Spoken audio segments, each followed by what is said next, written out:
Detach from the world and wait for his return. Hello, and welcome to the Manna-to-live-by. One day at a time. 5-minute devotionals. Today is September 1st. The scripture portion for our meditation today is from Leviticus, chapter 25, and verse 10. You shall consecrate the 50th year, and proclaim liberty throughout all the land, to all its inhabitants. It shall be a jubilee for you, and each of you shall return to his possession, and each of you shall return to his family. Every 50th year in Israel's calendar was known as the year of Jubilee. The soil was supposed to lie fallow, land reverted to its original owner, and slaves were set free. It was a joyous time of freedom, grace, redemption, and rest. When someone bought a piece of property, he had to take into account the nearness of the year of Jubilee. For instance, the land would be more valuable if 45 years remained before the next year of Jubilee. But if there was only 1 year left, the land would hardly be worth buying. The buyer would be able to raise only one crop. There is a sense in which the Lord's coming will be the year of Jubilee for believers today. They will enter into the eternal rest of the Father's house. They will be set free from the shackles of mortality and receive their glorified bodies.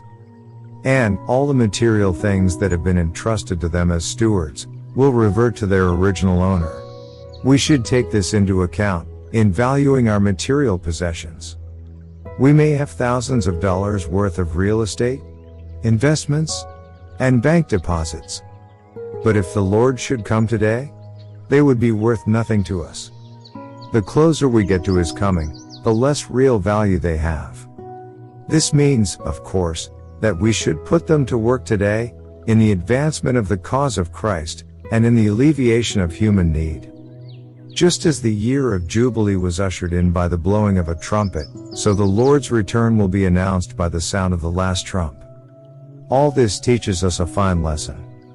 If our hearts are cherishing the abiding hope of the Lord's return, we shall set light by all earthly things. It is morally impossible that we can be in the attitude of waiting for the Son from heaven, and not be detached from this present world. One who lives in the habitual expectation of Christ's appearing must be separated from that which will be judged and broken up when he come.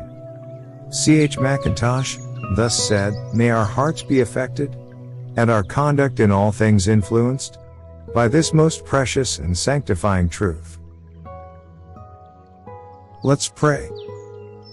Lord, I cherish the abiding hope of your return, and so help me to set light by all earthly things. In Jesus' name, amen. Detach from the world and wait for his return. Today's Manna, originally written by William MacDonald.